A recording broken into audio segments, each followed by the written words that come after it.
अवसरवाद की राजनीति चरम पर होता है तो इस तरह की परिस्थितियां बनाई जाती है। सरकार कभी गिरती नहीं है, सरकार गिराई जाती है। ये आज नहीं हो रहा है, हमेशा होता रहा है। वर्तमान समय में जो परिस्थितियां बनाई जा रही उसका एक ही उद्देश्य है कि बिहार को 24 में कैसे एकत्रित कर करके यहाँ के मत को हरण किया जाए, कि बिहार में स्पष्ट बहुमत किसी राजनीतिक पार्टी को आने नहीं जा रहा है। आप हैं बिहार संवाददाता के साथ और मैं हूं मनोज चतुर्वेदी। बिहार का राजनीतिक परिदृश्य अभी जो खबरें आ रही हैं उसमें ये बता रहा है कि सरकार रहेगी या गिरेगी। जदयू से लेकर राजद के जो बड़े बड़े नेता हैं, मुख्यमंत्री से लेकर उप मुख्यमंत्री और यहाँ तक कहा जाए कि लालू प्रसाद यादव तक अपने विधायकों के ऊपर नज़र रखे हैं। हिदायत दे दी गई है विधायकों को कि आप भाजपा के नेताओं से न मिलिए न बात कीजिए। भाजपा आरोप लगा रही है कि मुख्यमंत्री तमाम विधायकों से लेकर नेताओं का फ़ोन जो है वो टैप करा रहे हैं। क्या कहीं नीतीश कुमार के मन में ये संशय है कि उनकी सरकार रहेगी या गिरेगी? राजनीतिक जानकार यहाँ तक बताते हैं कि जब नीतीश कुमार जो हैं राजगीर जाते हैं और यदि कुछ मीडिया में बयान नहीं देते हैं, इसका मतलब होता है कि नीतीश निश्चित तौर पर कुछ नया सोच रहे हैं। क्या नीतीश कुछ नया सोच रहे हैं, इस बारे में हम पूरी जानकारी लेंगे, जानना चाहेंगे। हमारे साथ हैं ओम प्रकाश नूरावासी और एरो आइज के जो हैं संपादक हैं। पटना से ये पत्रिका निकलती है एरो आइज, उसके संपादक हैं, राजनीतिक विशेषज्ञ हैं। इन्हीं से जानते हैं। ओम प्रकाश जी, पहले तो स्वागत है आपका। जी, आपका भी स्वागत है।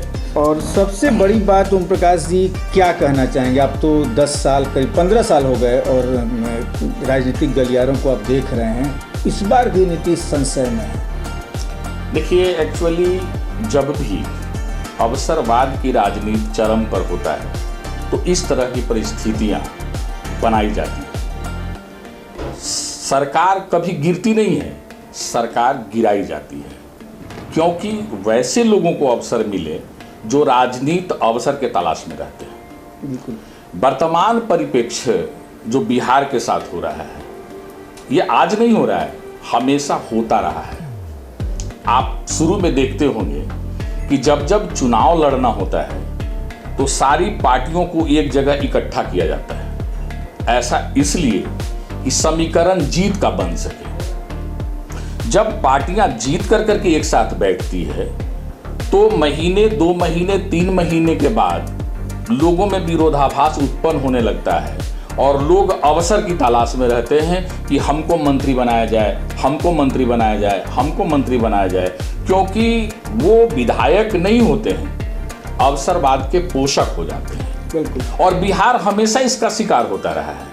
वर्तमान समय में जो परिस्थितियां बनाई जा रही है उसका एक ही उद्देश्य है कि बिहार को 24 में कैसे एकत्रित कर करके यहाँ के मत को हरण किया जाए, सबों को मोहित किया जाए, लोगों को ऐसा मोटिवेट कर दिया जाए कि बिहार की राजनीति फिर एक जगह जाके केंद्रित हो जाए और फिर सियासत किसी के हाथ में आ जाएगी। और जिनके हाथ में सियासत आएगी, फिर वो 5 साल हम लोगों को, जैसे इनकी सरकार गिरेगी तो वो आएंगे, उनकी सरकार गिरेगी तो वो आएंगे, क्योंकि एक शब्द का प्रयोग होता है कि बिहार में स्पष्ट बहुमत किसी राजनीतिक पार्टी को आने नहीं जा रहा है। बिहार कई वर्षों से त्रिशंकु रहा है, यहाँ की सरकारें त्रिशंकु रही है, नतीजा यहाँ की आम जनता को भुगतना पड़ रहा है और ये आगे भी इसको भुगतना पड़ेगा। देखिए, जैसे प्रकाश जी, लालू यादव 1990 से 2005 तक है, 2005 से 2023 18 साल हो गए नीतीश कुमार के। सबसे बड़ी बात ये देखी जा रही है और जनता भी कह रही है कि 2005 से 2010 का जो शासन था उसे आप सुशासन कह सकते हैं। जी हाँ।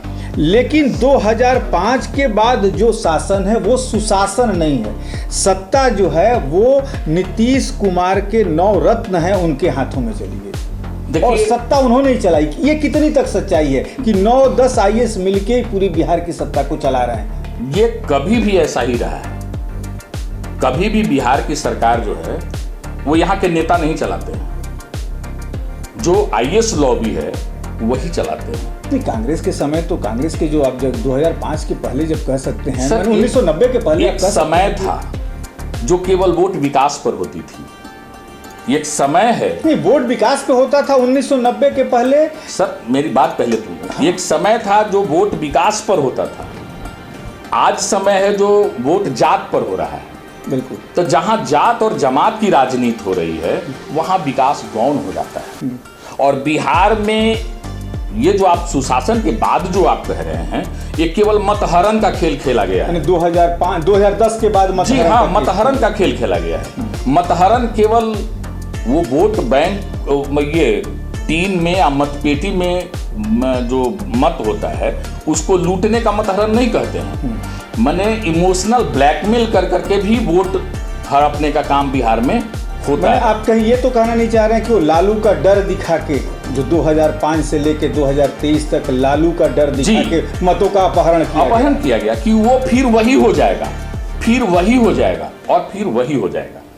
ऐसा इसलिए किया गया क्योंकि बिहार के राजनीति को तीन ही धुरी पर तोला गया, लालू, नीतीश और सुशील कुमार मोदी। हालांकि सुशील कुमार मोदी हमेशा बंद डब्बे की तरह रहे हैं, वो जब जब उनको जरूरत पड़ा है तभी वो खुले हैं, लेकिन राजनीति को प्रभावित करते रहे हैं वो। ऐसा बात नहीं कि राजनीति से बेदखल हो गए। आज भी कुछ होता है तो सुशील कुमार मोदी जी का नाम पहले आता है। जानते हैं क्यों? क्योंकि सुशील कुमार मोदी और नीतीश कुमार दोनों एक दूसरे के पूरक माने जाते थे। और आज जो परिस्थितियां पैदा हो रही है वजह यही है कि दोनों एक दूसरे के पूरक थे, आज दोनों 36 के आंकड़े में बैठे हुए हैं।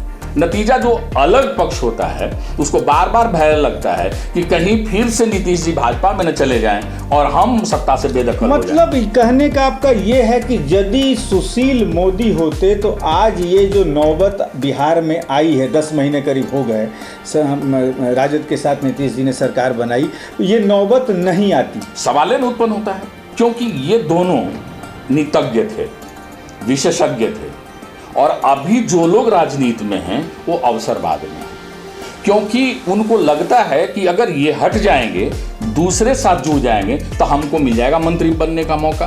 क्योंकि देखिए, विधायकी, मंत्रिमंडल और समाज सेवा तीन चीजें हैं। यहाँ समाज सेवा के लिए लोग मेहनत नहीं कर रहे हैं, स्व सेवा के लिए मेहनत कर रहे हैं। जितने भी विधायक हैं वो स्व सेवा के लिए मदद कर रहे हैं। वरना चाहे किसी की भी सरकार हो, विकास एक मुद्दा रहता। विकास मुद्दा अभी नहीं है, मुद्दा है सरकार रहेगी कि जाएगी। बिल्कुल, सरकार कल गिर जाएगी। अखबारों में भी आप देख रहे होंगे, सोशल मीडिया तो पटा ही भरा पड़ा है।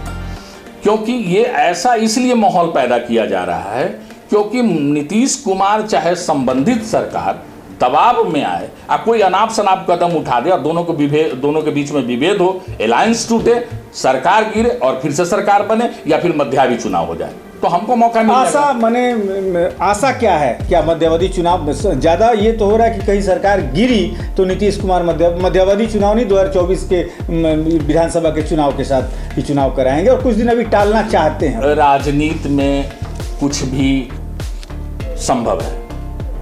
अब कल तक मांझी जी कदम में कदम मिला के चल रहे हैं, बिल्कुल, आज विरोधी हो गए हैं। सहनी साहब कभी सरकार के पक्ष में थे, आज विरोधी हो गए हैं। चिराग जी सुनने में आ रहा है, अभी कंफर्म नहीं, हाँ, कि केंद्रीय मंत्रिमंडल या केंद्रीय नेतृत्व में जा रहे हैं।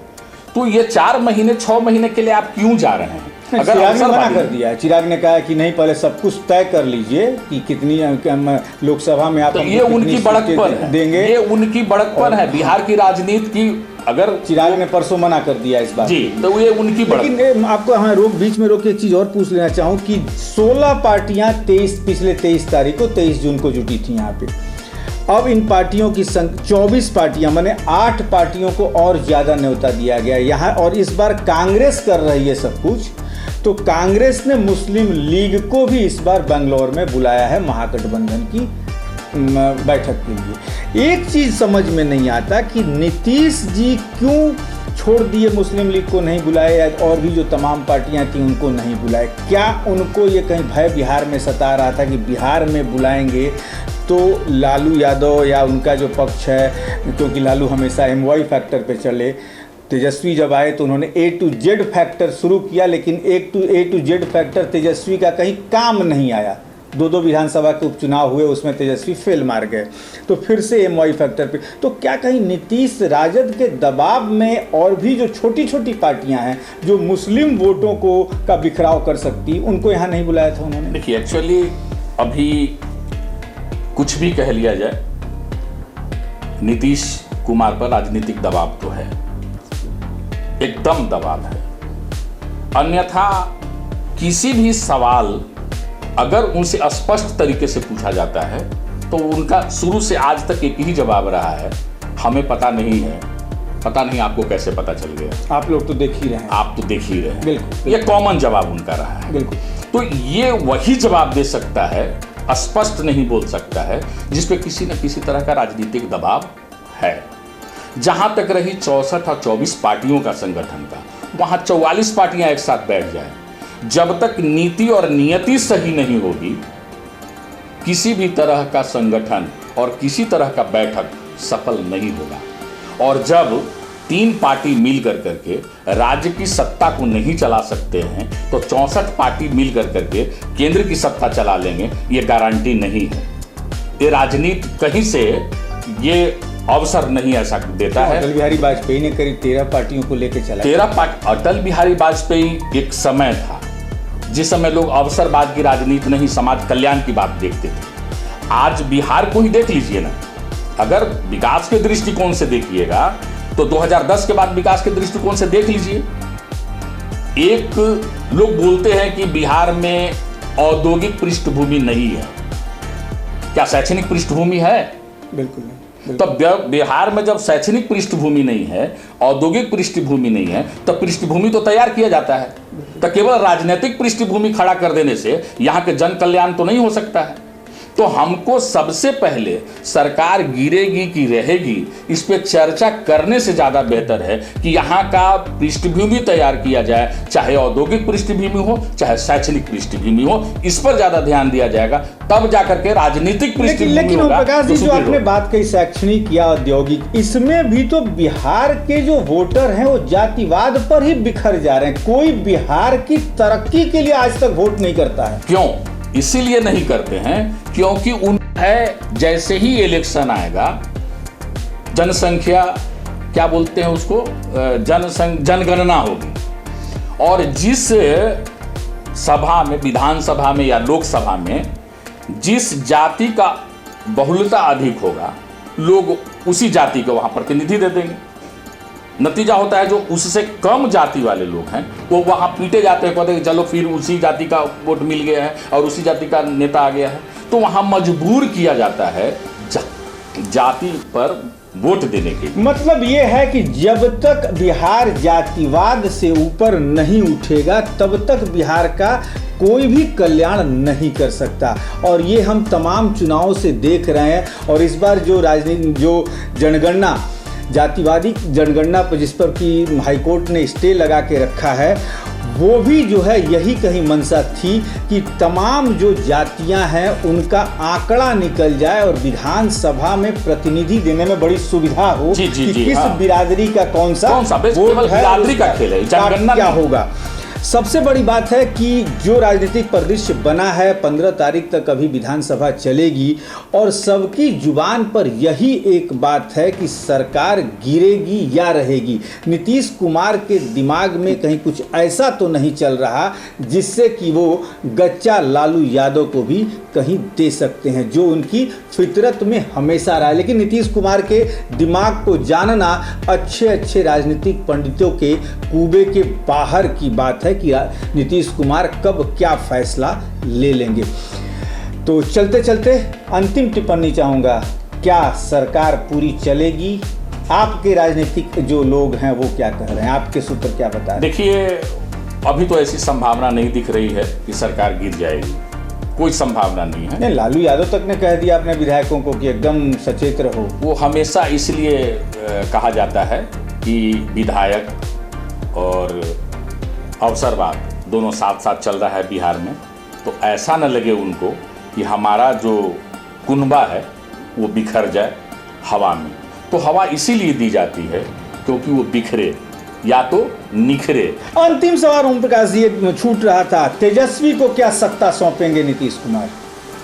आपका राजनीतिक जो अनुभव है क्या कहता है? अभी तक तो ऐसा नहीं दिख रहा है, सत्ता नहीं सौंपेंगे, ऐसा तो नहीं दिख रहा है। तो आप वादा तो उन्होंने किया है मीडिया के सामने। वो अलग बात है, वादा हमेशा राजनीति में टूटता रहा है। वादा राजनीति में हमेशा टूटता रहा है और अभी तक ये नहीं दिख रहा है कहीं से भी नीतीश कुमार के बॉडी लैंग्वेज से या उनके जो करीबी सूत्र हैं, जो उनके और करीबी मंत्री हैं, वो यहाँ तक कि राजद के ऊपर हमला बोल रहे हैं और फिर भी जो है राजद अभी चुप है। नीतीश कुमार भी अपने मंत्रियों को समझाए नहीं है कि मत ऐसा मत बोलिए, यानी कि नीतीश कुमार सत्ता सौंपने के मूड में नहीं है। अब देखना यही होगा कि क्या राजद के तरफ से ऐसा कोई काम किया जाता है जिससे कि सरकार गिरेगी या रहेगी, ये तो वक्त बताएगा। लेकिन आप हमें दीजिए इजाजत। नमस्कार।